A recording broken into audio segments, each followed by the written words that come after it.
Hola, hola, buenas tardes a todos. Espero se encuentren bien, chicos. Ok. Y bueno, Buenas eh, tardes. buenas tardes a todos. Vamos a continuar con el tema de crecimiento y desarrollo parte 2. ¿Sale? Y bueno, les agradezco a todas las personas que enviaron sus tareas. Sigo en revisión. Pero pues les agradezco a todos el esfuerzo, la dedicación que han puesto a sus trabajos. Bueno. El día de hoy vamos a comenzar a ver de manera general partes de las características que presenta el neonato. Posteriormente va a haber una materia en específico que se llama neonatología, ¿sí? Y pues bueno, aquí podemos ver una clasificación del recién nacido según su edad gestacional. Y nosotros recordemos que de manera... ¿Sí? ¿Alguien quiere comentar algo? ¿Todo bien, chicos? Ok, perfecto. Entonces, vamos a tener, recuerden que aquellos recién nacidos a término que nacieron entre la semana 37 y 42 de gestación, ¿sí? O 40 más menos 2, ¿sale? Pero hay algunas bibliografías que te dicen desde la 37 a la semana 42. Antes de ello, ¿sí? Vamos a tener aquellos que son de manera prematura, ¿sí? Que nacieron antes de la semana 37 y aquellos que nacieron posterior a la semana 42 de gestación. Y bueno, dentro precisamente de aquellos que nacieron antes de la semana 37, vamos a tener una subclasificación. A ver, permítanme. Denme un segundito porque aquí, no sé por qué dice, ok, ya. Es que aparecía como enfermera, pero en realidad es, a ver, permítanme.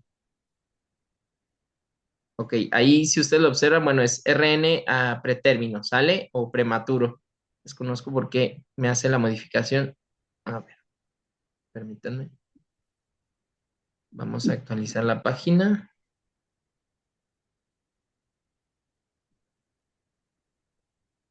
En un segundo.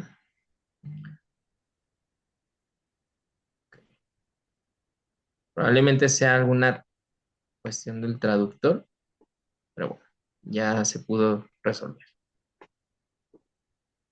Ok, bien. Ahora sí, ¿sale? De hecho, me percaté desde esta diapositiva. Entonces, hablamos de los recién nacidos a pretérmino o prematuros, aquellos nacidos antes de la semana 37 de gestación, y los postérmino son aquellos que nacen por arriba de la semana 42 de gestación. Ahora bien, dentro de precisamente los recién nacidos a pretérmino, tenemos aquellos que nacen entre la semana 24 y 27 y que en muchas de las ocasiones pueden presentar un peso entre los 500 y los 1000 gramos, ¿sale? Posteriormente tenemos aquellos que son recién nacidos prematuros extremos, que van de la semana 28 a la 32 y esos pueden tener un peso entre 1000 y 1500 gramos, ¿sale? Y posteriormente tenemos aquellos que son prematuros, entre moderado y tardío, que van precisamente de la semana 32 o 33 a la semana 37 y que estos pueden llegar a tener un peso entre los 1500 y los 2500 gramos. Entonces, aquí tenemos esa subclasificación precisamente de los prematuros, ¿sale?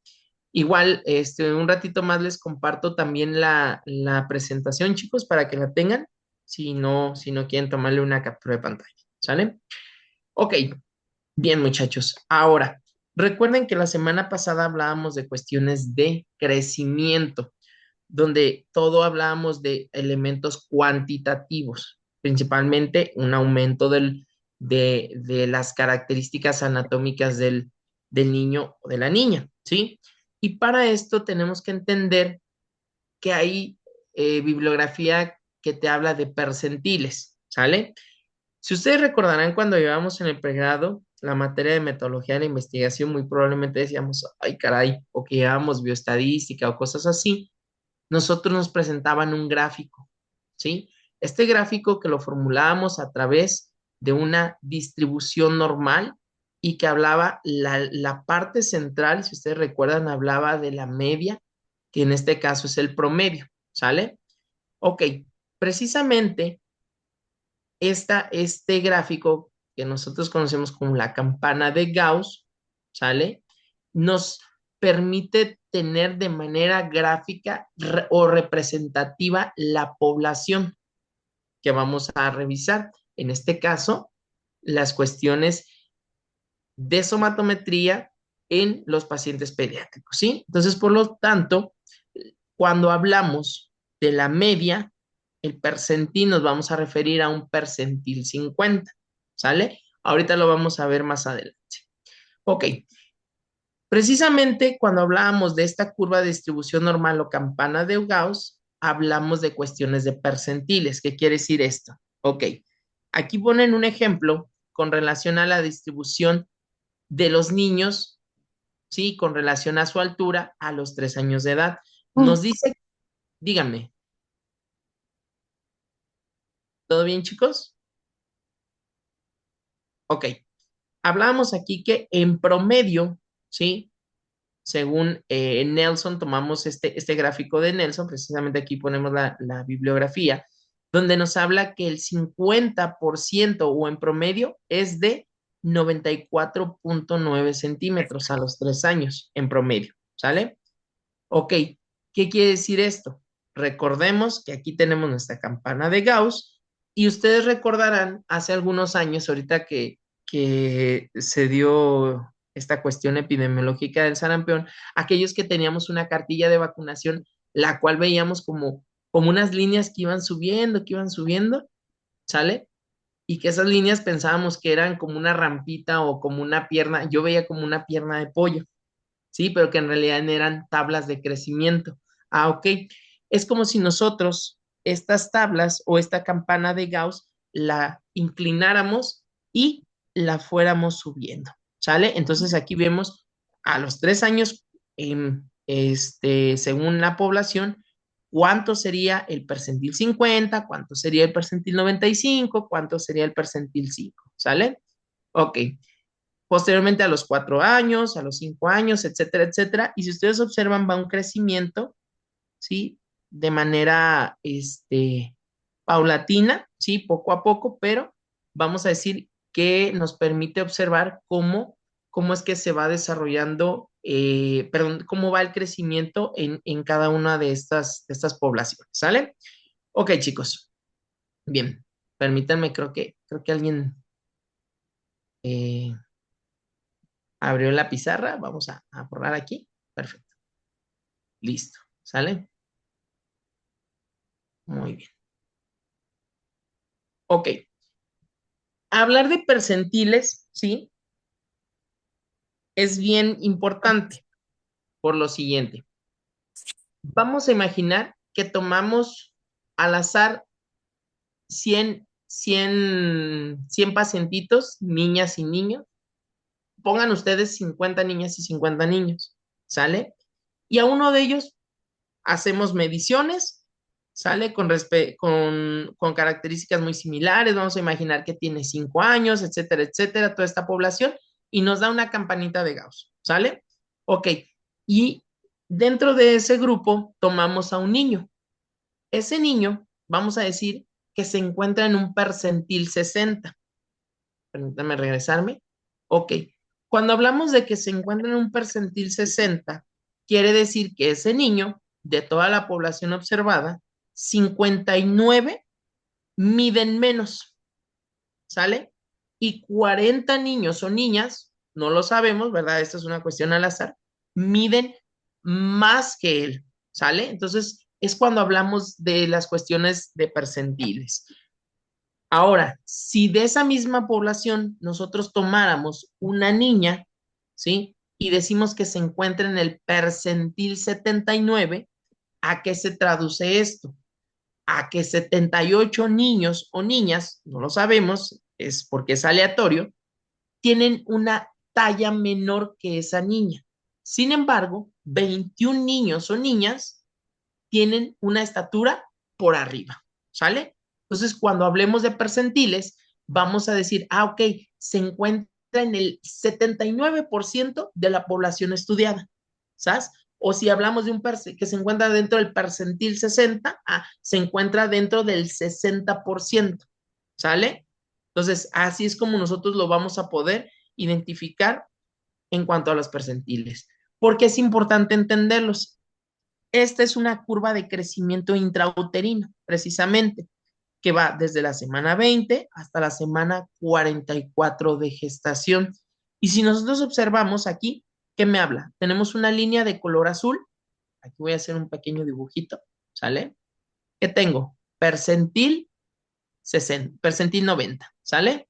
Ok, ese percentil 90, si ustedes observan, se encuentra en la línea azul. Permítanme, déjenme cambiarle aquí el colorcito. Voy a trabajar con un rojo, ¿sale? Solamente para fines didácticos. Se encuentra aquí, ¿sí? Ahí lo tenemos, ¿sale? Ahí se encuentra el percentil 90. ¿Qué quiere decir eso? Que los niños medidos o que tienen esta, esta, este crecimiento, este peso, ¿sí? Hay 89 que tienen menor peso y hay 10 que tienen un peso mayor según la edad gestacional, ¿sale? Ahora bien, tenemos a los del percentil 50. ¿Qué quiere decir esto? Que en promedio es esta línea aquí naranjita que ustedes pueden observar, ¿sale? Esta línea naranjita precisamente, que me habla de en promedio cuánto es lo que pesa, ¿sí? Con relación a la curva del crecimiento intrauterino. Ahora, tenemos la línea o la frontera entre el percentil 10, que es la moradita, y todo lo que se encuentre, ojo, por arriba del percentil 90 que me habla, que es grande para la edad gestacional. Todo lo que se encuentra en la franja amarilla o dentro del percentil 90 y 10, ¿sale? O en ese rango, me habla precisamente de un adecuado ¿qué? Peso para la edad gestacional. Y todo lo que se encuentra por debajo del percentil 10 o aquella zona de color morado o azul, o qué colores, chicos, como violeta, ¿no? Ok, todos esos, personitas, o mejor dicho, todas esas mediciones son, ¿qué? Pequeñas para la edad gestacional. Entonces, por eso es importante entender dónde se encuentra precisamente nuestra población. Va, hasta aquí, muchachos. ¿Hay alguna duda?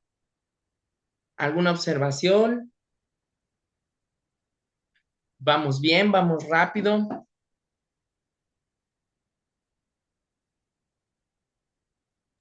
Vamos bien. Ok, chicos, bien. Igual más adelantito vamos a ver de manera más general las tablas del CDC y de la Organización Mundial de la Salud. Muy bien. Gracias, Cristian. Te leí en los comentarios. Ok, ustedes recuerdan que realizaron una infografía con relación a algunas definiciones, entre ellas la somatometría, ¿sale? Y recuerden que la somatometría se va a referir a la rama de la antropología que va a estudiar las mediciones anatómicas del ser humano, ¿sí? Por lo tanto, ¿cuál es el objetivo de esta? Ya vimos qué hace. Me va a permitir hacer valoraciones del crecimiento y, ojo, también del desarrollo, así como el estado de salud, enfermedad en mis pacientes pediátricos. Entonces, podemos decir que tenemos como un estándar o como un punto de partida para decir si se encuentra en una situación fisiológica o en una situación patológica. ¿Cómo lo hacemos el personal de enfermería, chicos? A través de maniobras y con ayuda de diversos instrumentos como lo son la báscula, la cinta métrica, el infantómetro o los estadímetros. ¿Sale? Entonces, todo esto es importante porque muchas veces ya lo hemos trabajado o lo hacemos día con día en nuestros hospitales o en nuestras unidades de atención. ¿Sale? Ok, chicos. Bien, ¿qué vamos a hacer? Parte de la medición del peso y talla. Recordemos que, ojo, ya sabemos que parte de evaluar el estado de salud de mi paciente es hacer diversas técnicas de somatometría, ¿sí? También me permite, recordemos, dosificar a los pacientes a través del peso. Por lo tanto, cuando hacemos la medición del peso y talla, lo vamos a cuantificar, ojo, la masa corporal en gramos, ¿sí? Y el, la talla o la estatura la vamos a medir. Recuerden, por diferentes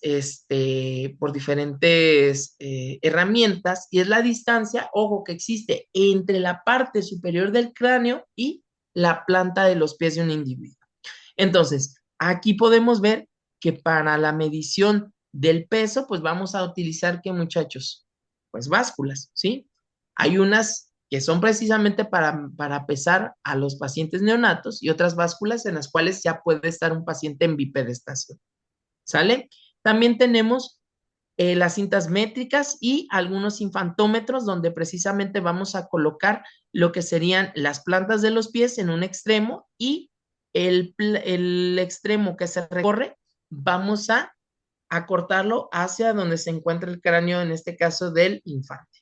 Entonces, hay que tomar bien en cuenta que el plano de Frankfurt, que es esta línea imaginaria que existe entre la comisura de lo que sería los párpados, ¿sí? Parte del canal auditivo, debemos de mantenerlo en 90 grados al infantómetro. Lo que nosotros le decimos al paciente, ve hacia el frente, porque en ocasiones inclinan la cabeza o hacen una hiperextensión. Entonces hay que mantener lo que sería el plano de Frankfurt a 90 grados, ¿sale? Aquí es bien importante, ¿qué me dice? Los menores de 24 a 36 meses de edad que no puedan permanecer de pie por sí solos, se va a utilizar estas técnicas. En aquellos, o que la bibliografía te dice que vamos a denominar como longitud, ¿sale? Ojo, en aquellos pacientes en los cuales ya pueden encontrarse de pie, ahora sí podemos utilizar lo que serían estos estadios, ¿sale? Entonces ahí lo tenemos, igual aquí tenemos lo que sería el plano de Frankfurt. Bien, en cuanto a la somatometría del neonato, sí es importante que tengamos los conceptos tanto de peso, en este caso talla, o lo que sería longitud de manera más específica, el perímetro cefálico, el perímetro torácico y el perímetro abdominal, ¿sale? Dentro de los valores que podemos encontrar en la bibliografía, me hablan con relación al peso.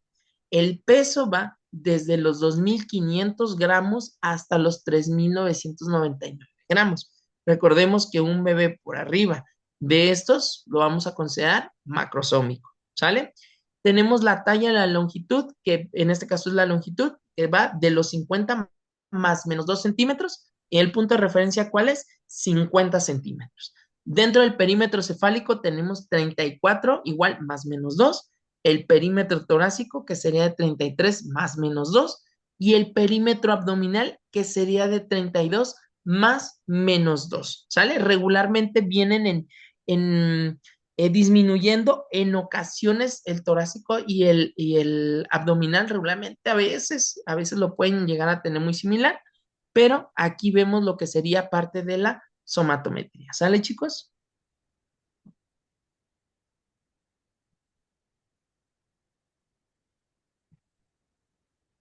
Bien, vamos a ver un videíto para que ustedes lo puedan tener, ¿sale?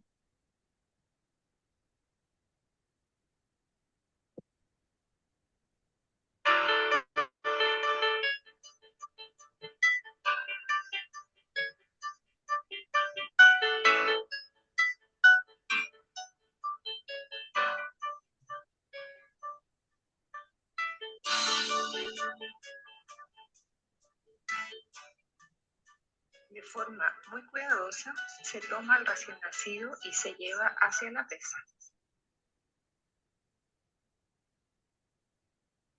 Se deja la pesa en cero y luego se coloca al recién nacido sobre el pañal o toalla de papel.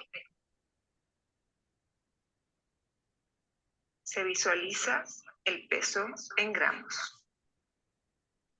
Se toma en forma segura al recién nacido y se coloca sobre el tallímetro o podómetro. Se coloca la cabeza al tope para luego estirar una de sus piernas y realizar la medición de la talla a nivel del pie. En este caso, 49.5 centímetros.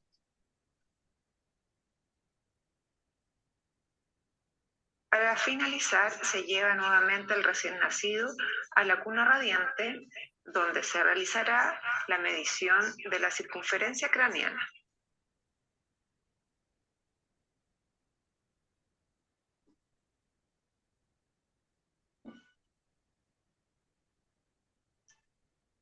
Se coloca la cinta métrica alrededor de la cabeza, abarcando la parte más prominente del occipucio, pasando por los arcos ciliares.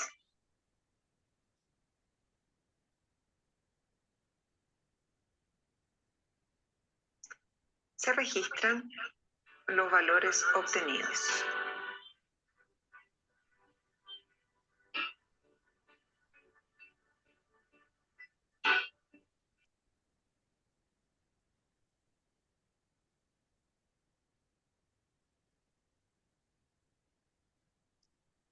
Ok, chicos.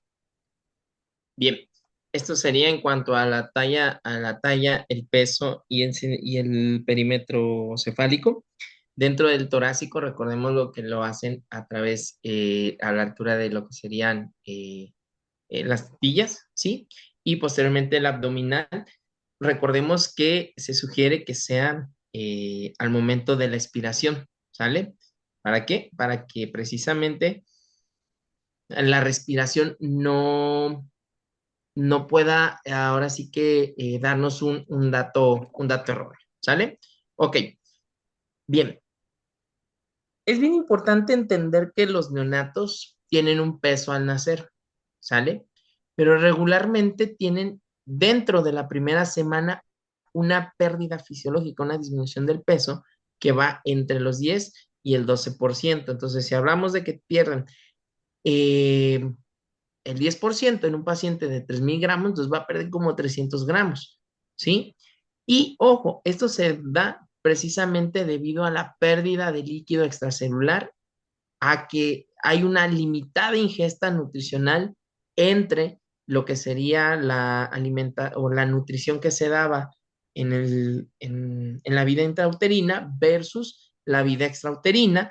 Y ojo, parte también de la lactancia materna, características de la leche materna y si hay un apego parcial a la lactancia materna exclusiva, ¿sí? Entonces, precisamente todo eso tiene que ver con relación a la disminución o pérdida fisiológica que tiene el neonato. Sin embargo, a la segunda semana puede ya recuperar o sobrepasar el peso del nacimiento, ¿sale? Entonces, casi pregunta de examen, ¿verdad? ¿Qué porcentaje pierde, sí, regularmente entre la primera semana el neonato? Es entre el 10 y el 12% con relación al peso de su nacimiento. ¿Sale, chicos? Casi se las paso al costo. Ok, es importante también entender que el crecimiento del neonato y el lactante menor va a estar determinado por trimestres, ¿sale? Para que lo podamos entender mejor. En el primer trimestre, permítanme, en el primer trimestre tiene un aumento de peso aproximadamente de 20 a 30 gramos al día. ¿Qué quiere decir esto? Que si lo vemos desde otra perspectiva, el paciente neonato y lactante menor crece 1 gramo por hora al día, ¿sale? De manera general. Entonces, tiene 5 horas, es un ejemplo, ¿sí? En 5 horas aumenta un 5 gramos, ¿sí? Y si son 24, por eso nos habla de 20 a 30 gramos al día aproximadamente. ¿Sale, chicos? Ok. Dentro del segundo trimestre ya hay una disminución de lo que sería la velocidad de crecimiento. Entonces ya pasa a tener de 1 gramo a 0.8 gramos por hora al día. Esto me da aproximadamente un crecimiento entre 15 y 20 gramos al día.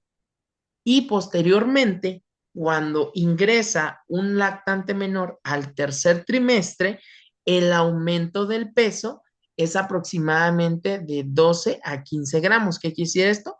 Ahora se vuelve a 0.5 gramos por hora al día. ¿Sale? Entonces viene de un crecimiento rápido, un crecimiento regular y un crecimiento, ahora sí que un poquito disminuido, sin embargo, es parte de lo que nos habla la bibliografía. Primero, 1 gramo por hora al día dentro del primer trimestre, 0.8 gramos por hora al día en el segundo trimestre y en el tercer trimestre es de 0.5 gramos por hora al día. ¿Sale? Eso es bien importante para que podamos entender cuando la bibliografía nos habla que regularmente a los 6 meses se duplica el peso y a los 9 meses, ¿sí? O cercano al año se triplica con relación al peso de nacimiento, ¿sale? Ok, ahora, hablar precisamente del crecimiento, también tendríamos que hablar de lo que sería la talla o la longitud, que es de aproximadamente 2.5 centímetros por mes, aproximadamente los primeros 6 meses de vida. ¿Sale, chicos? Entonces, es cuando vemos precisamente ese aumento en la longitud de nuestros pacientes pediátricos. Bien, hay algunos artículos precisamente donde nos hablan acerca del apego a la lactancia materna exclusiva en algunos recién nacidos, ¿sale? Este fue un artículo precisamente donde llegaron a una conclusión, ¿sí? Donde nos dice que una mayor pérdida de peso postnatal de manera temprana asociado, ¿sí? Con la imposibilidad de recuperar el peso al nacer para el día 10 se relaciona, ojo, con una menor duración de la lactancia materna exclusiva y un menor peso de los bebés a los 2 años. Entonces, por eso es importante que nosotros también seamos promotores de la lactancia materna, principalmente y obviamente exclusiva, pero a veces hay que valorar todo el entorno del neonato y del lactante menor, porque a veces pues no se les da capacitación a las madres, no se les orienta del cómo tienen que sostener al bebé y a veces las vemos incómodas, cuando el primer punto de partida tendría que ser, ok, la comodidad de la madre. Sí, por eso a veces vemos mujeres que, pobrecitas, se ven de por sí ya cansadas por la situación del parto o de la cesárea y de manera incómoda se colocan a sus bebés, entonces eso es aún más frustrante, ¿sale? Pero también hay otro artículo de investigación, ¿sí? Donde me habla, ojo, este artículo de investigación, sí, de hecho fue elaborado aquí en nuestro país, permítanme un segundo. Listo.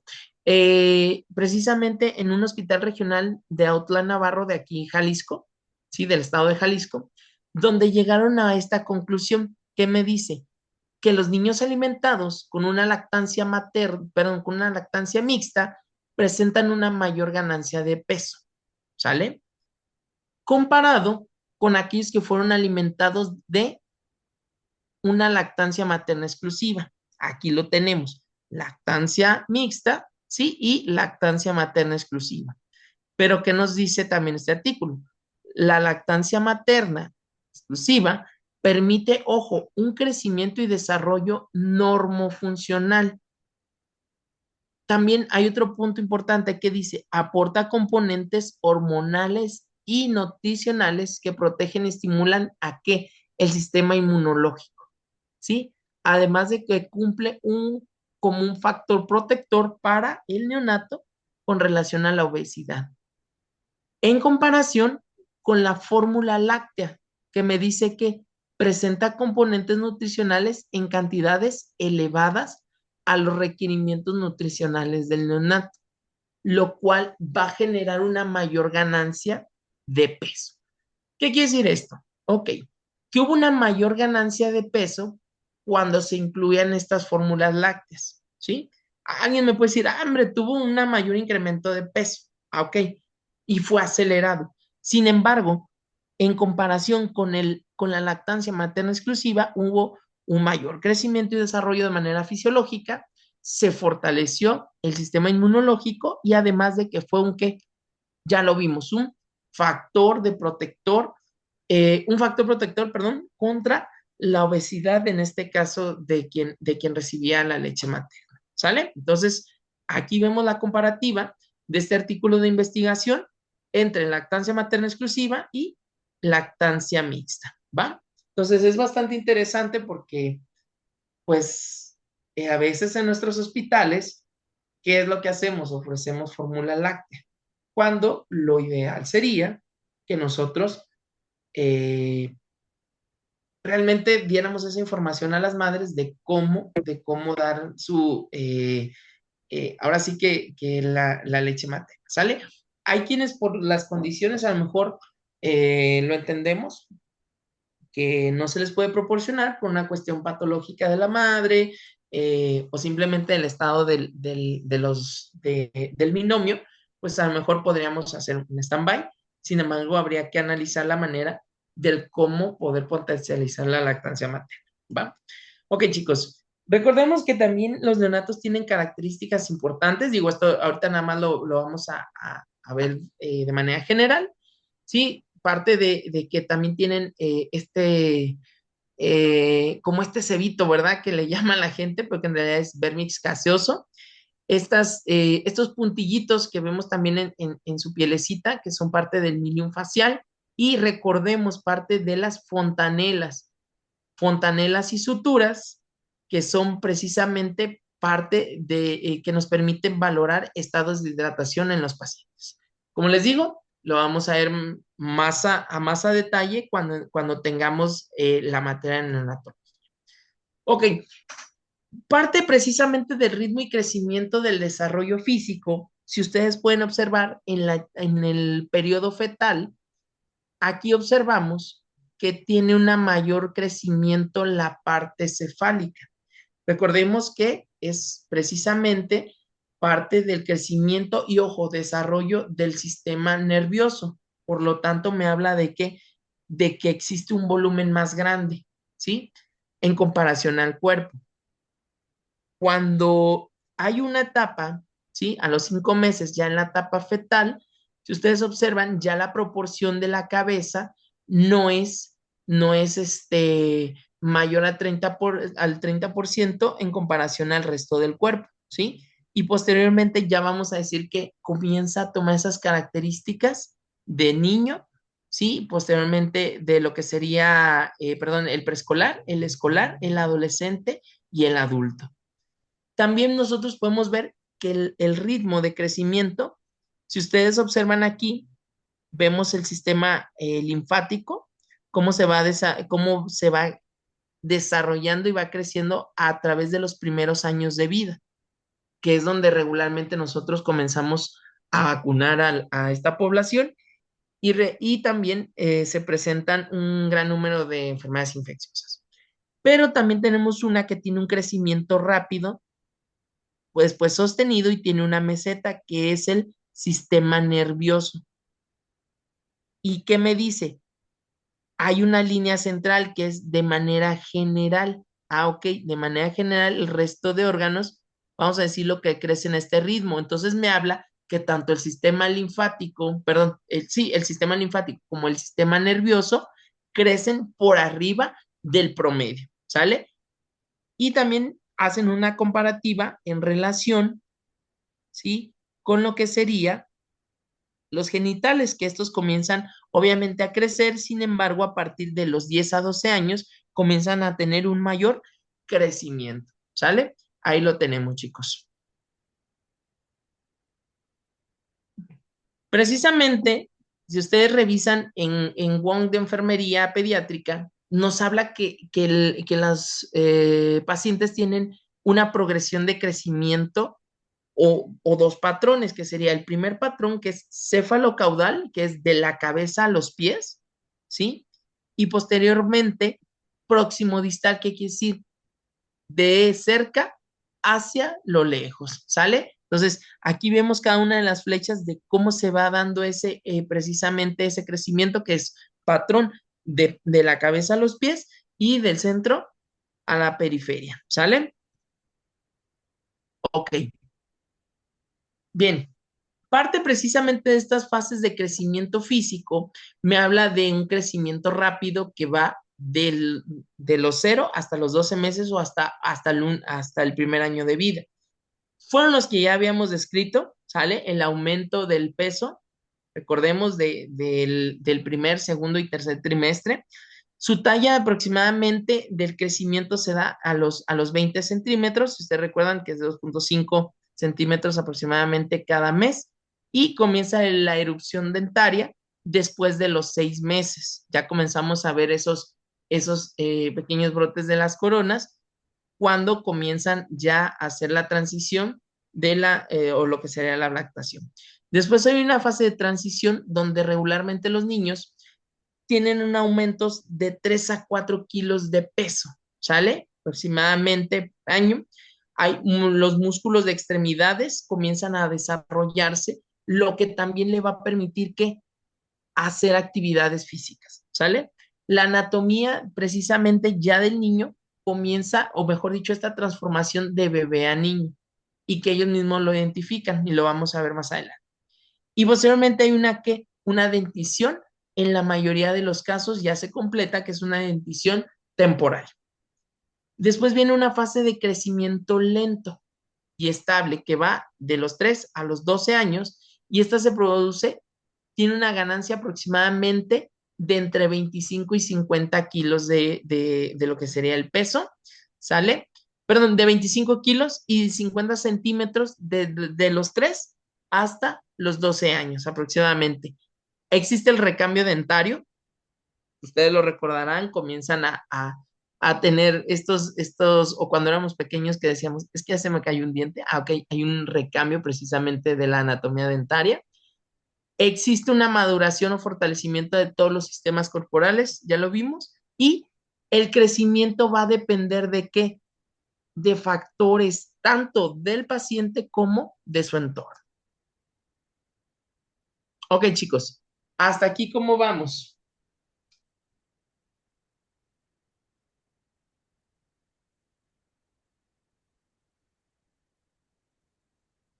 Todo bien. ¿Todo bien? Ok, chicos, bien, muy bien, Marte, muy bien. Ok, gracias, Cristian. Hace unos momentos yo precisamente les hablaba de las tablas de crecimiento, ¿sale?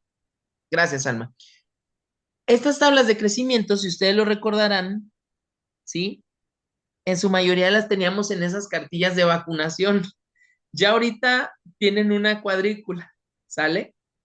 Que de hecho, bueno, luego les voy a mandar la imagen, no la anexé a la presentación, pero después se las puedo mandar para que vean la comparativa, ¿sale? Y quizá probablemente para los papás era muy confuso, pero es importante entenderlas de dónde vienen y dónde nos permite precisamente posicionar, ¿sale, chicos? Tenemos de manera general dos tablas de crecimiento, que una es de la Organización Mundial de la Salud y las otras que son del Centro de Control de Enfermedades, de Prevención y Control de Enfermedades de los Estados Unidos, del CDC. ¿Sale, chicos? Ok. Vamos a iniciar entonces conociendo de dónde vienen. Ambas fueron trabajadas tanto por la Academia Americana de Pediatría, ¿sí? Y el CDC. ¿Y qué nos habla? Ojo, las de la Organización Mundial de la Salud se recomienda que se utilicen desde el nacimiento hasta los 2 años.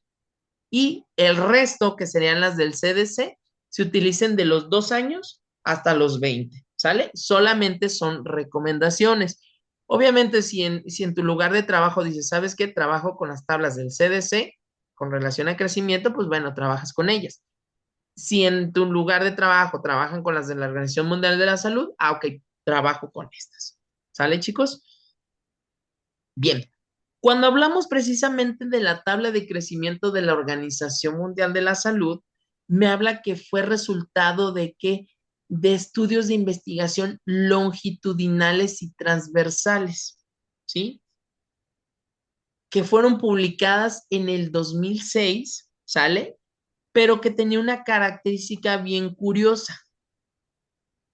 Todos los que fueron parte precisamente de esta investigación eran alimentados con lactancia materna, ¿sí? Entonces, por eso me habla de que tenían una adecuada apego a la lactancia materna y que esta se dio en países como Brasil, Ghana, la India, Noruega y Estados Unidos.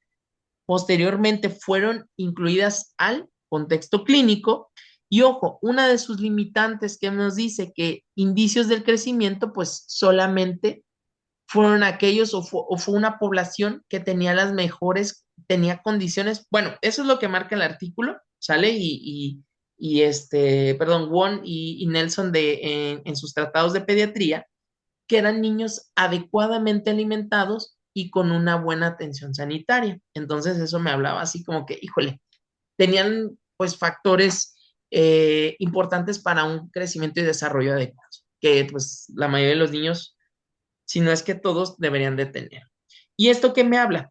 Para las tablas de la Organización Mundial de la Salud, todo lo que se encuentra hasta 97.7, ¿sí? Se encuentra dentro de lo normal y hasta 2.3 como mínimo. Todo lo que se encuentra por debajo de 2.3 tienen un crecimiento insuficiente. Todo lo que se encuentra por arriba de 97.7 en la percentiles me habla de que tiene un qué? Un crecimiento excesivo. ¿Sale? Entonces, por eso al inicio de esta charla comenzamos precisamente con las cuestiones de percentiles y aquí tenemos nuestra campanita de Gauss. Ok, ahora bien, me habla precisamente de la tabla del crecimiento de la CDC. Estas como limitante que tienen, pues bueno, que se utilizan desde los 2 hasta los 20 años, ¿sale? Y que también están incluidas en lo que sería en el PRONAM, chicos, ¿sale? En el PRONAM de los 1000 días. Dentro del contexto clínico, las tablas del CDC me hablan que todo lo que se encuentra entre el percentil 5 y el percentil 95 dentro de una población es, se encuentra de manera, vamos a decir, dentro de los parámetros normales. Sin embargo, aquellos que se encuentran por debajo del percentil 5 tienen un crecimiento insuficiente, ¿sale? Y aquellos que se encuentran por arriba del 95% tienen un crecimiento excesivo. Aquí ponen un ejemplo, ¿sí? Si colocamos o pesamos a un escolar y que sus características se encuentran o su peso se encuentra por arriba del 95%, ¿qué quiere decir esto? Que tiene un crecimiento excesivo y por lo tanto puede llegar a presentar la obesidad, ¿sale? Entonces, son los puntos de partida. Bien, hasta aquí, chicos, ¿hay alguna duda en cuanto a las tablas de crecimiento? ¿Sabían que existían dos tablas de crecimiento o no sabían?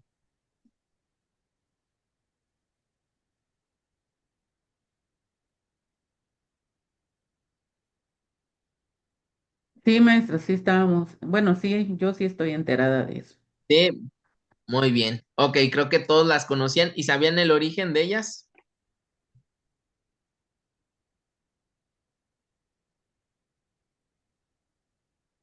Ok, bien. Gracias, Guadalupe.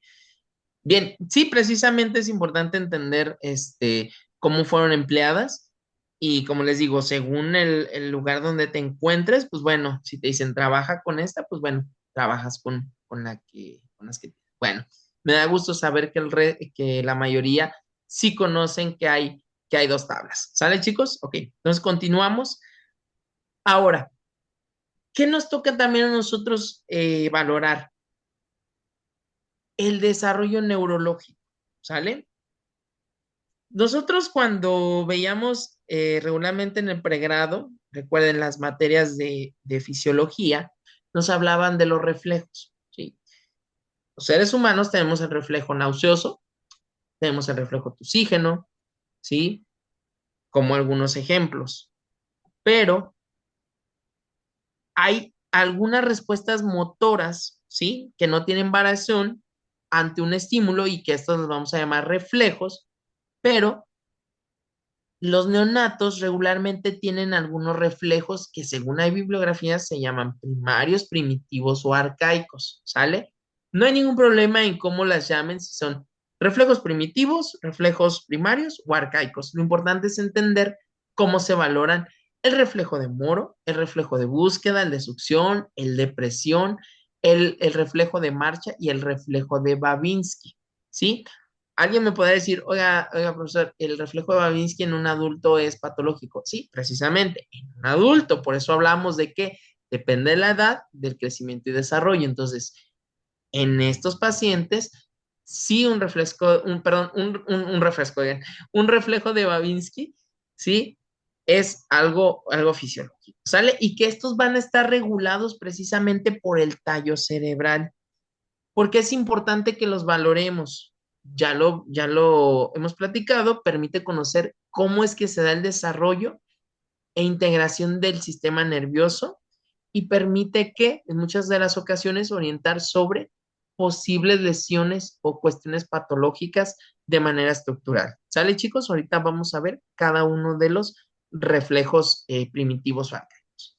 El primero de ellos que vamos a valorar sería el reflejo de Moro, ¿sale? Este reflejo de Moro, que regularmente todos lo hemos llegado a valorar, ¿sale? ¿Qué es lo que vamos a hacer? Vamos a colocar al neonato en una posición semisentada y regularmente vamos a dejar que caiga un poquito su cabeza, ¿sale? O también otro estímulo que puede desencadenar el reflejo de Moro es un ¿qué? Un sonido alto. Regularmente nosotros aplaudimos y el neonato va a tener ese reflejo de Moro, ¿sí? ¿Cómo es el reflejo de Moro? Bueno, es una extensión y abducción, ¿sí? La apertura y el regreso simétrica de qué? De los dedos y de las extremidades superiores. La temporalidad regularmente se presenta al momento del nacimiento y comienza a desaparecer entre el mes y los 3 meses, o sea, cuando deja de ser neonato y pasa a ser lactante menor. ¿Qué sucede si tenemos una respuesta simétrica? Puede existir la posibilidad de una lesión, ya sea a nivel de la clavícula o las estructuras anatómicas que se encuentran en el hombro, el húmero. Puede existir una lesión del plexo braquial o si se encuentra de manera disminuida, puede sugerir algún trastorno neurológico más desarrollado. ¿Sale? Aquí vamos a ver lo que sería el reflejo de Moro.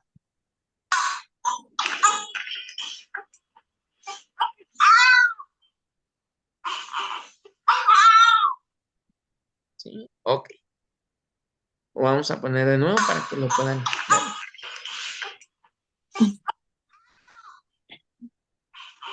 Muy bien, chicos. Ahí lo tenemos, ¿sí?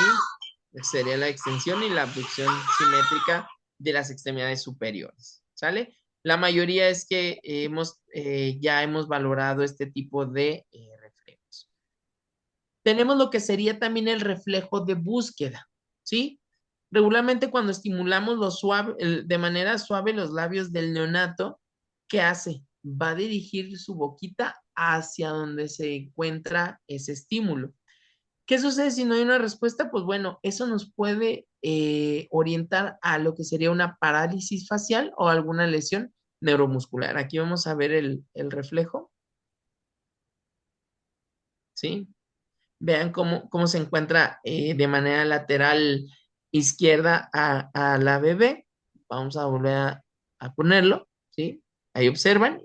Y ella precisamente hace el movimiento desde donde viene el estímulo, ¿sale?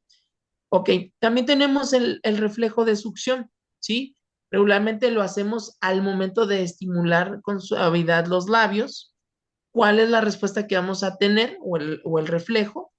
Que es el neonato va a abrir la boca y comenzará a succionar. Ojo, hay algunos pacientes que por alguna alteración neurológica o alguna variación genética, como un ejemplo, el caso de los pacientes con síndrome de Down, a veces el reflejo de succión se puede ver alterado, ¿sale?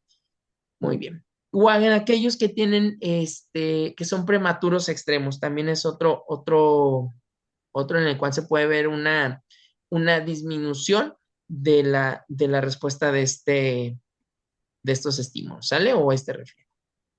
Vamos a ver el video.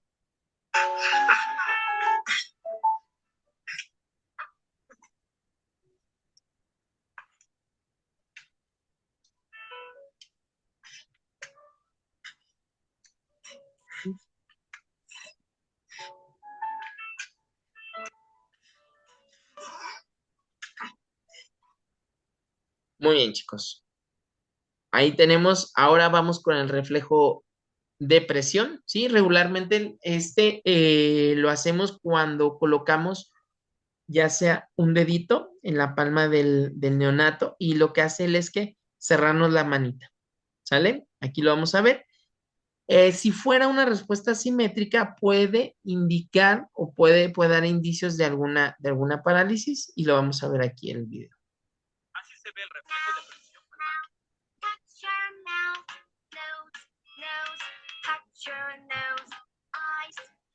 Normal desde recién nacidos hasta los 5 a 6 meses. Ya no me quiso soltar. Muy bien, chicos. Y ahí tenemos lo que sería el, eh, permítame, el reflejo de presión, ¿sale? Ok. Y posteriormente tendríamos lo que sería el reflejo de Babinski, ¿sí? ¿Cómo lo vamos a hacer? Bueno, el estímulo regularmente vamos a frotar el borde externo de la planta de los pies, regularmente es hacia arriba del talón y posteriormente hacia la base de los dedos. ¿Cuál es la respuesta que nosotros esperamos? Bueno, que estos se extiendan y se separen, ¿sale? Que se extiendan y se separen. Y que en qué situaciones, si persiste este reflejo, pues me habla de alguna lesión en el haz piramidal, ¿sale? Obviamente en los pacientes adultos, pues si se presenta, pues me habla de una condición mayor, con mayor severidad. Hola, hoy vamos a hablar del signo de Babinski, pero antes tienes que saber que esto es normal en lactantes de 0 hasta los 2 años. Se va a estimular el piecito del bebé desde el borde externo del talón hasta el primer dedo como se muestra en el video. Y la respuesta va a ser la apertura en abanico de los deditos como se muestra en el video. Se va a considerar patológico después de los 2 años. Si tienes un bebé en casa menor de 2 años, practícalo con él. Dale like y compártele este video a una mami que conozcas. Muy bien, chicos.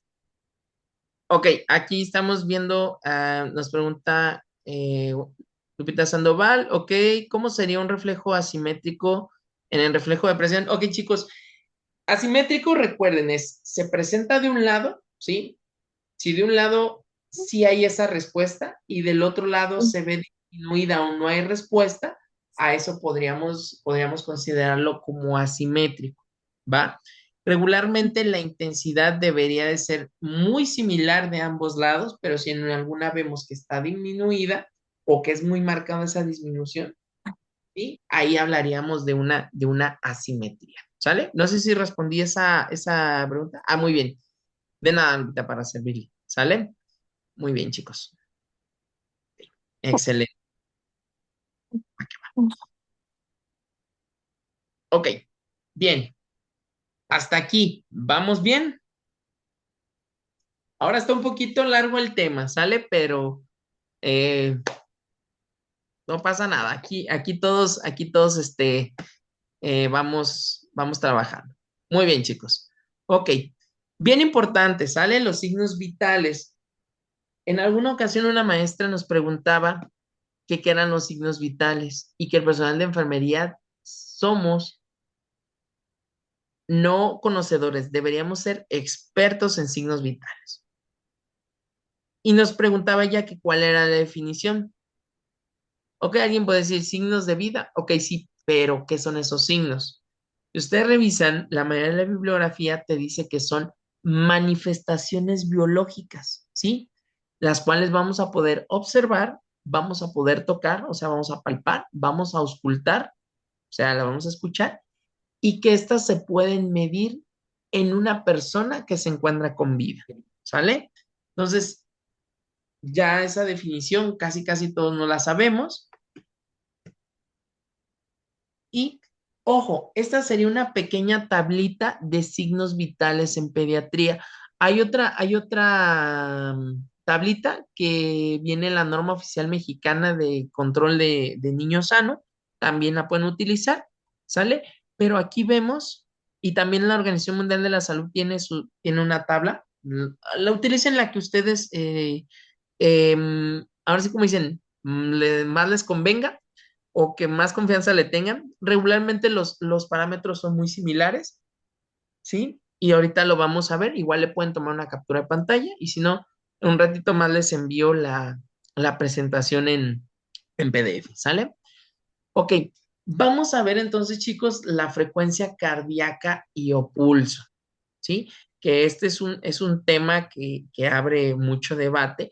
Recordemos que la frecuencia cardíaca es el número de veces que se contrae el corazón, ojo, en un minuto. Este está caracterizado por la actividad eléctrica del corazón y la actividad motora, ¿sale? También tenemos lo que sería el pulso arterial. El pulso arterial, recordemos que es esa onda que nosotros podemos tocar, ¿sí? Que podemos tocar y que está ahora sí que condicionada por la sangre que es expulsada a través del ventrículo izquierdo y que va a la aorta y a cada una de las ramas que se va eh, diversificando el árbol arterial, ¿sale? Y obviamente es lo que nosotros palpamos, es lo que nosotros tocamos. Podemos hacerlo de dos diferentes maneras, que puede ser la frecuencia cardíaca central, que es a través de una auscultación, ¿sí? Donde vamos a escuchar la apertura y el cierre de las válvulas cardíacas, y la frecuencia cardíaca periférica, que es lo que nosotros palpamos. En este caso, lo que sería el pulso.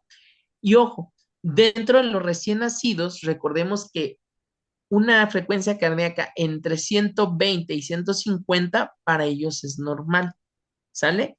En el lactante menor va de 120 a 130, en el lactante mayor va a ir de 110 a 130, de 2 a 4 años de 9 a 110, de los 6 a los 8 años, que es la etapa escolar principalmente, va de 80 a 115, y en los adolescentes ya comienza a tener datos muy similares a los pacientes adultos, por lo tanto vamos a tener entre 60 a 100 latidos por minuto, ¿sale?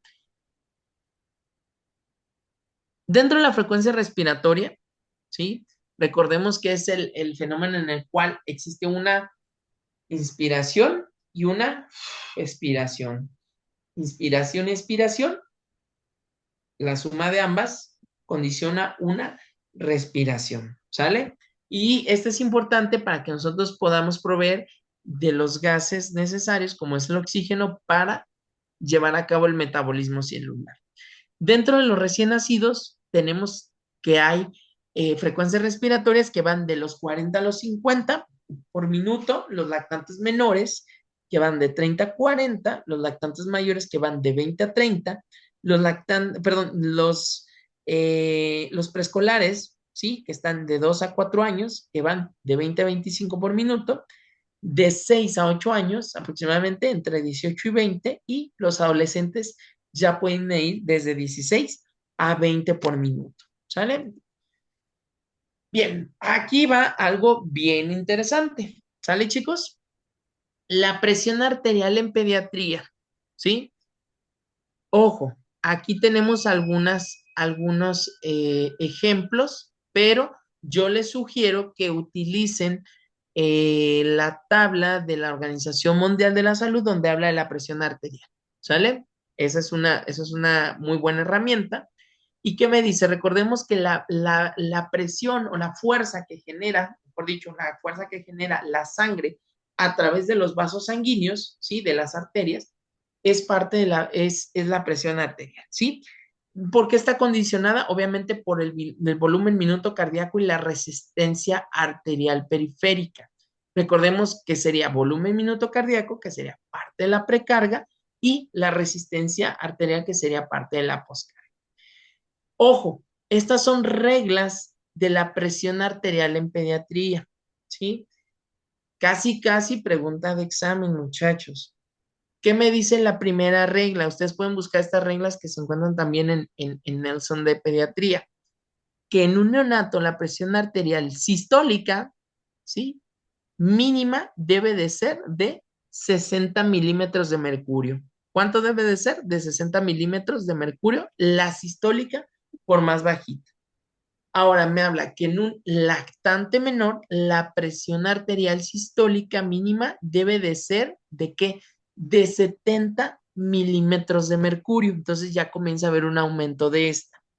Y ojo, en aquellos pacientes entre 1 y 10 años, para que ustedes puedan calcular un aproximado, es la presión arterial sistólica, ¿sí? Entre niños de 1 y 10 años, debe de ser, ojo, de 70 milímetros de mercurio más la edad en años por 2, ¿sí?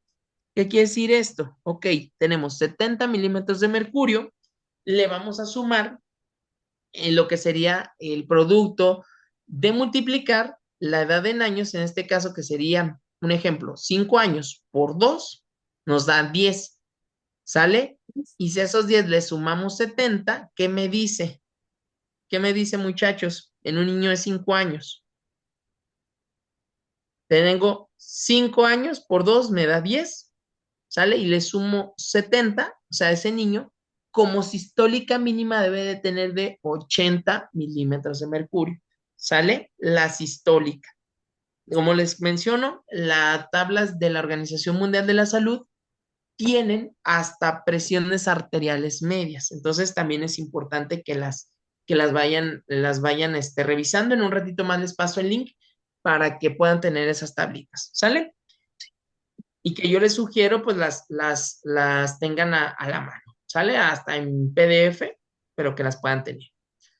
Ojo, chicos, parte de la presión arterial media, precisamente, recordemos que es en hablar de la efectividad con la cual, ¿sí? Se está perfundiendo los tejidos en promedio durante el ciclo cardíaco, ¿sale? Por eso es importante que podamos entender cómo calcular la presión arterial media. Hay diversas fórmulas. La más sencilla para el cálculo de la presión arterial media, ¿cuál es? Sabemos que es una sistólica más 2 diastólicas entre 3. ¿Por qué es así esta presión, muchachos? Porque una sistólica y no, una sistólica más 2 diastólicas entre 3.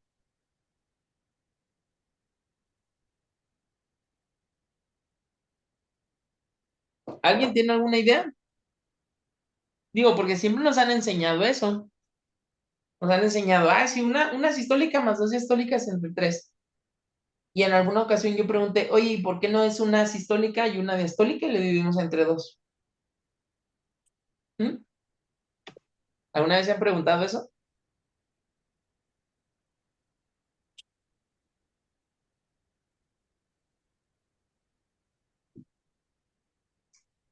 Ok, les voy a dar un tip. Hace algunos años, precisamente cuando me hice esta pregunta, yo decía, ¿por qué, no? Y me encontré en aquellos años, ¿verdad? Gannon, si ustedes recuerdan que muchos llevábamos Guyton o Gannon para fisiología en nuestro pregrado. Y Gannon, yo recuerdo que hablaba y nos decía de algo bien interesante. Decía, el ciclo cardíaco, una parte de él, ¿sí? Si dividimos el ciclo cardíaco por tiempos, podemos decir que un 30% del ciclo cardíaco se encuentra en sístole, ¿sí? En sístole. Y el otro 60 o el otro restante o las 2/3 partes del ciclo cardíaco se encuentra en diástole. O sea, ¿qué quiere decir esto? Hay una relajación del músculo. Por lo tanto, si dividimos el ciclo cardíaco en 3 partes, una parte pertenece al tiempo de sístole y 2/3 partes del ciclo cardíaco son diástole. Por lo tanto, es que nosotros utilizamos esta fórmula, ¿sí? Que es una presión sistólica más 2 diastólicas. ¿Y cuántos son los factores que tenemos? 3 tiempos. Entonces, por lo tanto, hacemos la división entre 3, ¿sí? ¿Y si sabían esa de la presión arterial media, muchachos?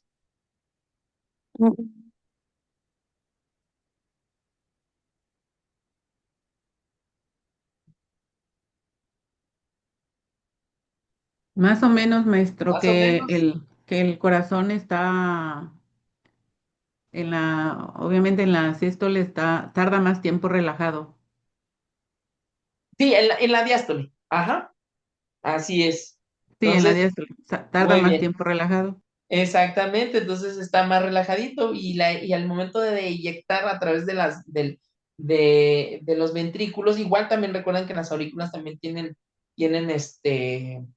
contracción, pero recordemos que aquí es cuando sale a través de la arteria aorta, pues es rápido, ¿no? El disparo, vamos a decirlo, de la sangre o la eyección es rápida y como ustedes lo mencionan, la diástole o el llenadito es más lento. Entonces, por eso es la presión arterial en media, una sistólica más 2 diastólicas entre 3. ¿Sale, chicos? Y ahí lo tenemos.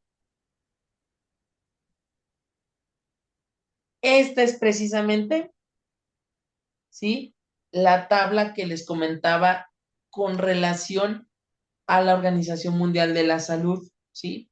Y ustedes la pueden tomar, lo que van a hacer es identificar la edad de su paciente, ya sea mujer o ya sea hombre, ¿sí?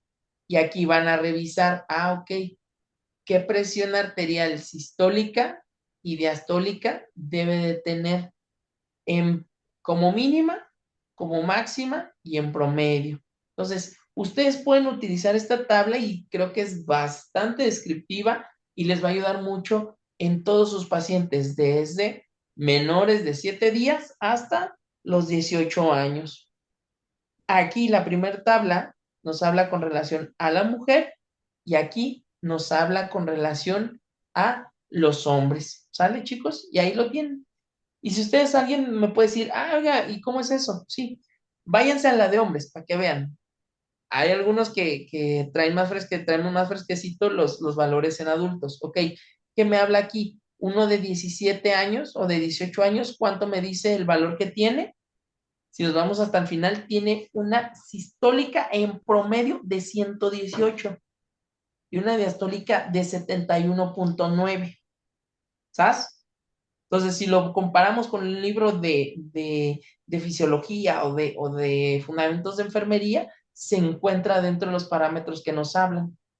Ok, entonces aquí es donde encontramos la parte más central, ¿sale? Y también me habla de qué, chicos, de presiones arteriales medias o PAM que deben tener tus pacientes desde los 7 días hasta los 18 años, ¿sale, chicos? Y ahí lo tenemos.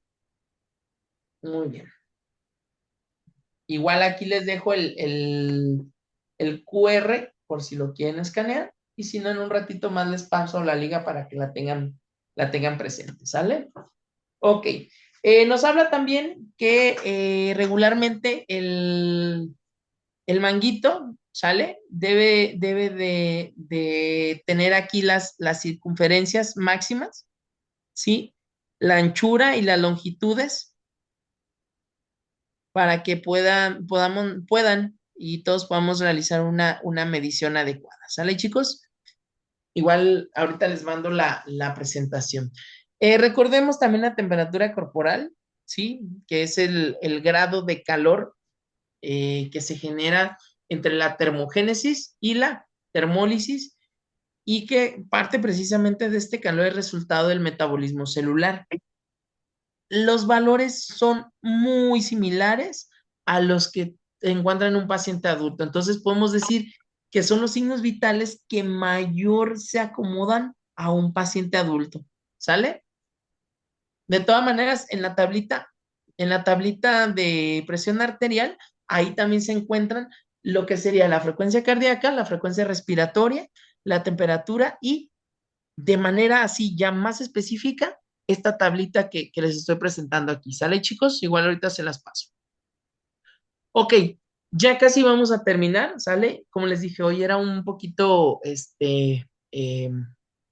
poquito más de información, pero necesitamos ver las características importantes que tiene el desarrollo y que nos presentan los PRONAM de los 1000 días, ¿sale? Ok. Dentro de las características que regularmente tiene el neonato, ¿sí? Vamos a dividirlos en las esferas socioemocional, de aprendizaje y cognición, comunicación, lenguaje y la esfera motora. En el neonato, la esfera socioemocional, ¿qué me dice? Regularmente él desea ser consolado y abrazado por personas conocidas, ¿sí? Aquí el aprendizaje y la cognición va a ser fundamental que la estimulación de los sentidos, ¿sí? Auditivo. Obviamente aquí el gusto pues, se va a dar a través de principalmente la lactancia materna, ¿sí? El tacto, el olfato, la vista, etcétera, etcétera. Lo hace, ¿cómo se comunica el neonato? A través de llantos, ¿sí? Y de algunos otros, ¿verdad? Algunos otros que hemos crecido y también seguimos llorando, pero los neonatos se comunican a través precisamente de esta expresión. Y recordemos que en la esfera motora, ¿cuáles son? Los reflejos primitivos de los cuales ya hemos platicado. Después viene lo que serían hasta los 2 meses, según el PRONAM. En la esfera socioemocional, ¿qué hace? Él va a comenzar a reír con las personas que conoce, ¿sale? En el aprendizaje y cognición se va a sentir asombrado por las caras familiares y regularmente comienza a seguir objetos con su mirada, ¿sí? Una pelota, un juguete, etcétera, etcétera. ¿Cómo es la manera en que él se va a comunicar? A través del llanto, pero ya los llantos, los que hemos sido papás o que hemos estado en la pediatría, y principalmente los papás, reconoces cuando alguien tiene hambre, cuando alguien tiene frío, ¿verdad? Cuando alguien está incómodo, cuando alguien tiene dolor. Entonces, Cuando continúa la tienen sueño, comunicación desde esta manera. ¿Mande, chicos? cuando tienen sueño. Cuando tienen sueño, ¿verdad? Exactamente. O cuando tienen algún malestar. Así es. ¿Qué sucede a partir de los 2 meses? Ya comienza la cabecita, ojo, a levantarla, ¿sí? Cuando lo ponemos en posición prona o boca abajo, él va a intentar levantar esa cabeza. ¿Qué más va a hacer? Va a mover las piernas y los brazos, pero lo va a hacer de manera suave, ¿sí? Y posteriormente, ¿qué puede hacer? Mueve la cabeza hacia donde mejor dicho, desde donde vienen los sonidos o hacia donde se encuentra el sonido, que proviene el sonido, hacia ese lugar, va a voltear su cabeza. Esto es en cuanto a los 2 meses. Ahora, en cuanto a los 4 meses, ya sonríe de manera espontánea, ¿sí? Regularmente imita algunos movimientos corporales, ya comienza el juego con personas y llora cuando terminan estos, ¿sale? Y no solamente se dan los de 4 meses, también en los de 3 años, ¿sí? Y regularmente responde de manera afectiva. Dentro de su esfera de aprendizaje, ya comienza a coordinar sus manos y sus ojos. Regularmente comienza a tomar ¿qué? Objetos, ¿sí? Va a tratar de alcanzarlos, los que se encuentran de manera lejana y va a seguir a aquellos que se mueven, ¿sale? Dentro de la esfera de comunicación va a comenzar a balbucear, ¿sale? Y hay algunos que pueden llegar a imitar algunos sonidos. Dentro de la esfera motora, ¿qué van a comenzar a hacer? Volver a levantar la cabeza, ¿sí? Pero ya de manera más firme o con mayor tiempo. ¿Recuerdan lo que hablábamos de los movimientos en la diapositiva pasada? Ah, ok. Esos movimientos, tanto de las piernas y los brazos, ya van a tener una mayor movilidad. Ya puede darse vuelta hacia boca arriba, ¿sí? Comienza ya él a girar, puede llevarse la mano a la boca, aunque hay bebés que pueden hacerlo desde mucho antes, ¿sí? Y ya comienza precisamente a sostener o a tomar con sus manitas diferentes objetos, como puede ser una pelota, un juguete o en algunos casos alguna otra prenda. Bien, ahora nos vamos de los 4 meses hasta los 6 meses, ¿sí? Ya reconoce caras o personas conocidas y se da cuenta de las que no son conocidas. Le gusta precisamente jugar ya con personas y principalmente las que son conocidas. ¿Qué sucede dentro del aprendizaje? Pasa sus cositas o sus juguetes u objetos de una mano a otra, ¿sale? Regularmente son curiosos y tratan de alcanzar objetos más grandes. A través, ¿cómo se comunican? Comienzan a balbucear sonidos muy similares a la A, a la E y a la O, curiosamente. Reaccionan cuando lo llaman por su nombre, ¿sí? Y hace sonidos cuando está contento o molesto, ¿sale? Ya comenzamos a identificar cuando se encuentra contento o cuando se encuentra molesto, ¿sale, chicos? Ya puede darse vueltas hacia boca arriba, ¿sí? Ya comienza a sentarse sin apoyo y regularmente se puede mecer hacia atrás y hacia adelante, ¿sale? Regularmente. Pero hay que estar bien atentos porque hay algunos que se nos van, ¿verdad? Y se nos pueden golpear.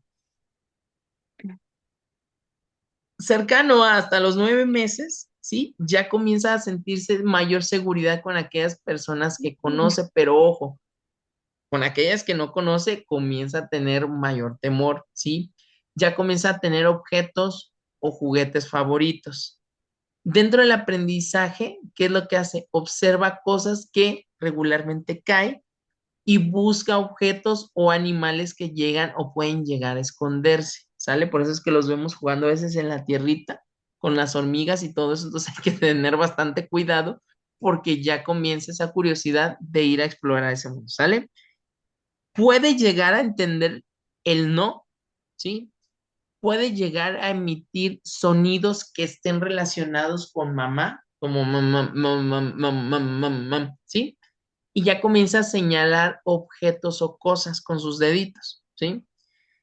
Dentro de la esfera motora puede comenzar a gatear, a sentarse solito, ¿sí? Y a levantar los dedos en forma de pincita, ¿sale? Recordemos la pincita es con el pulgar y el índice. Entonces ya puede comenzar a levantar algunas cosas. Ahora nos vamos a lo que serían los 12 meses, ¿sí? Volvemos a lo mismo, se van incrementando estas habilidades. Regularmente realiza sonidos para qué, para llamar una atención.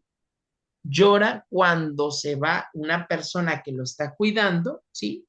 Y en algunos casos ya podemos llegar a percibir el miedo en ellos. Regularmente en el aprendizaje y la cognición, lo que va a hacer es perdón, y sacar cositas dentro de los recipientes, ¿sale? Algunos puede llegar a ser frustrante, ¿sale? Se los digo por experiencia, pero es parte precisamente del desarrollo de ellos, ¿sale? Regularmente pueden realizar instrucciones sencillas, como dar una manita, ¿sí?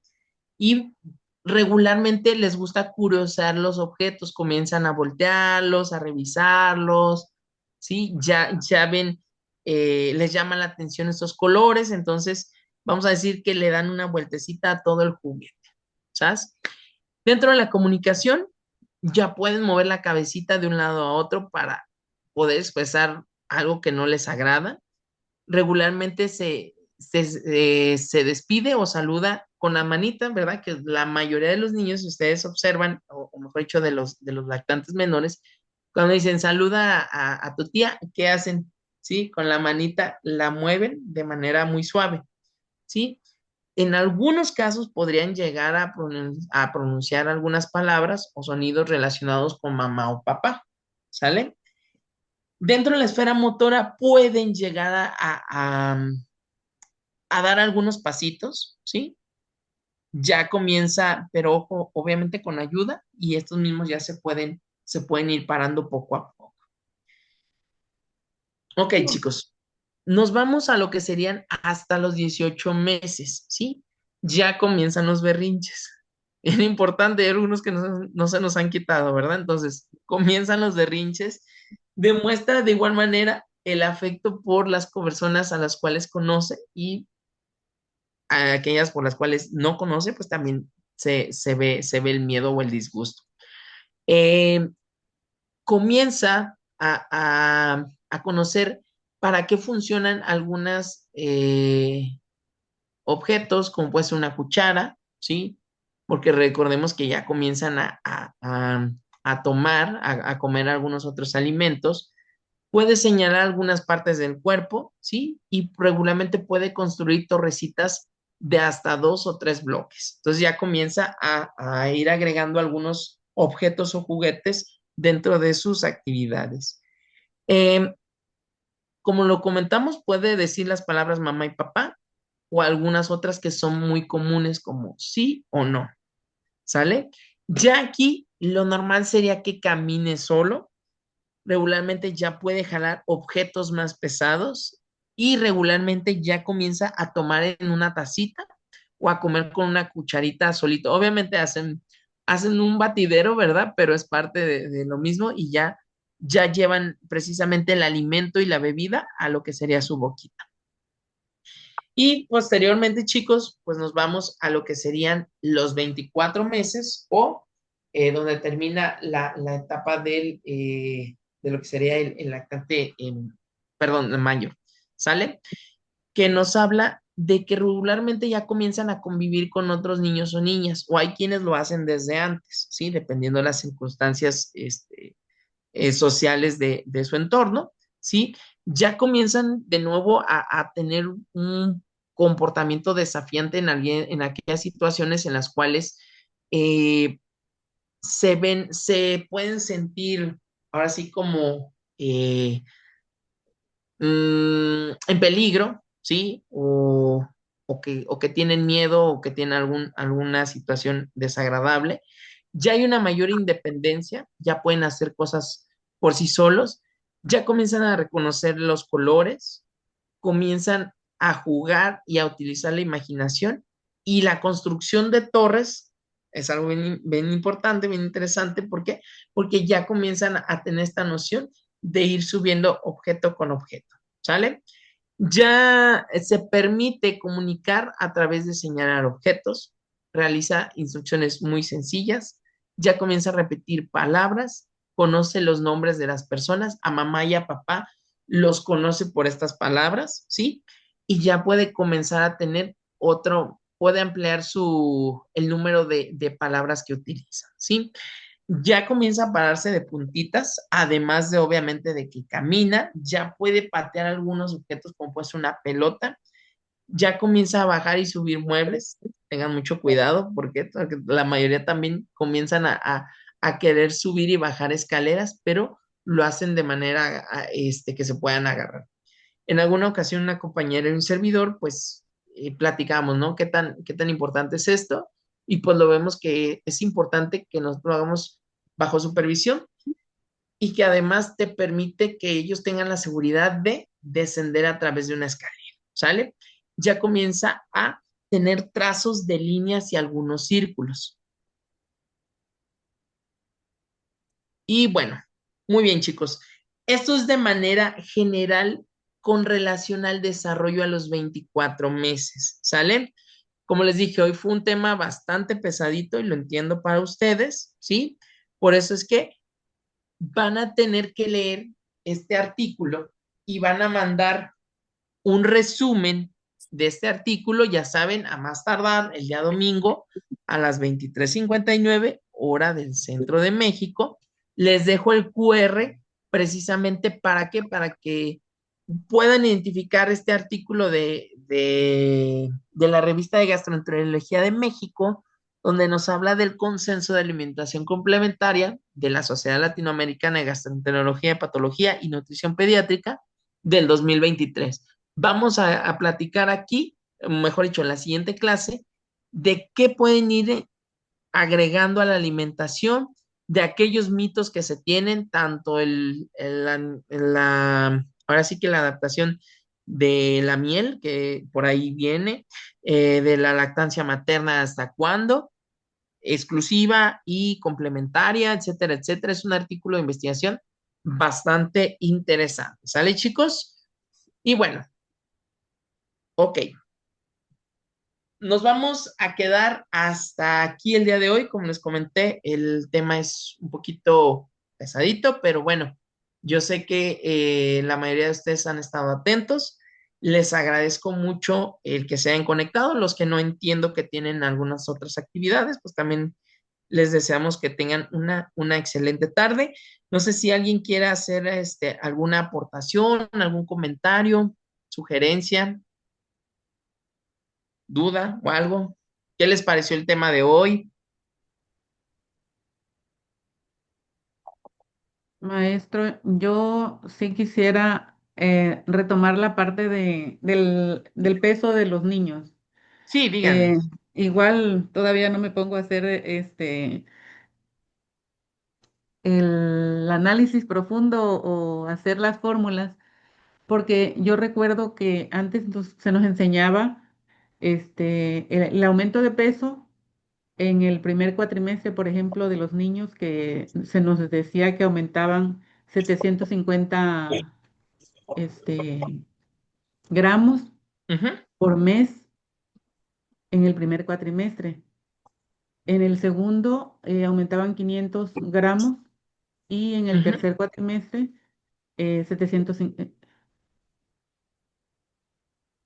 el primero 750, en el ujú. segundo 500 y en el último cuatrimestre 250. 250, va, Ujú. 700, 500 y 250.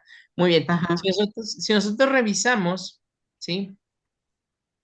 Nos vamos a posicionar hasta la otra. Aquí está. ¿Sale? Ok. Regularmente, eso es en cuanto al cuatrimestre, ¿cierto? sí, Muy bien. Vamos a hacer un cálculo, ¿qué le parece?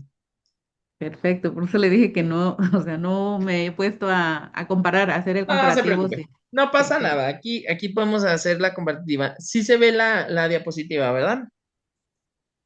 Ok. Vamos a Sí, imaginar que sí, entonces 30 gramos es lo que aumenta al día un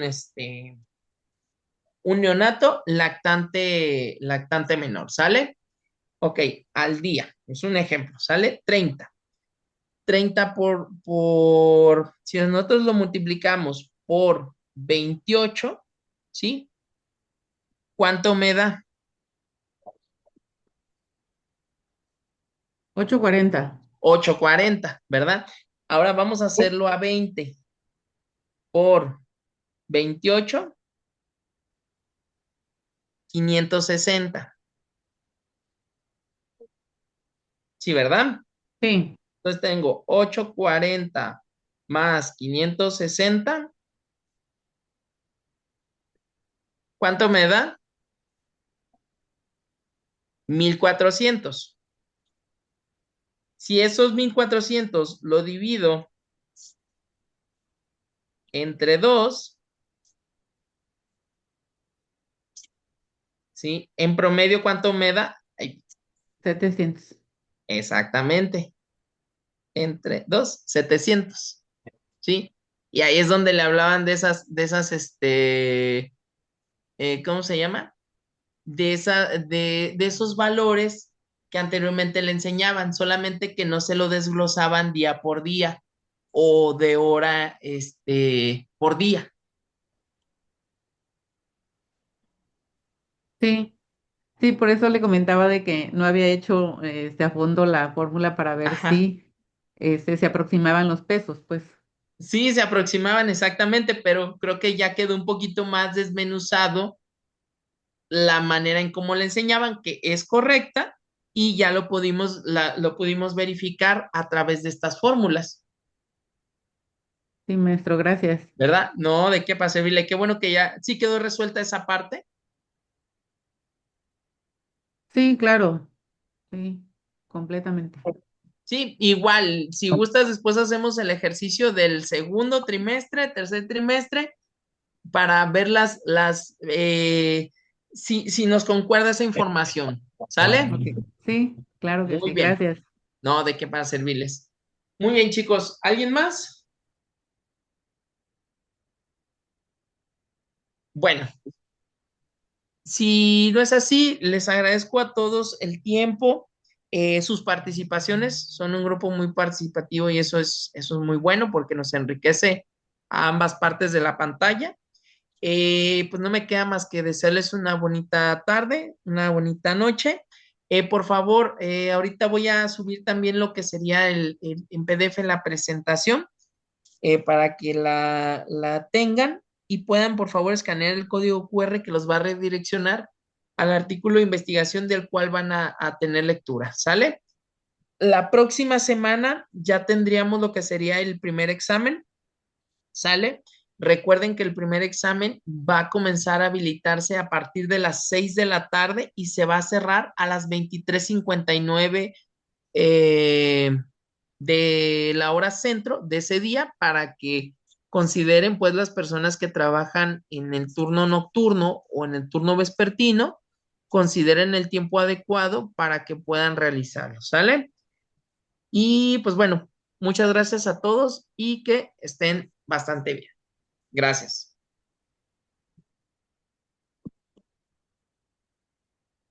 Muchas gracias.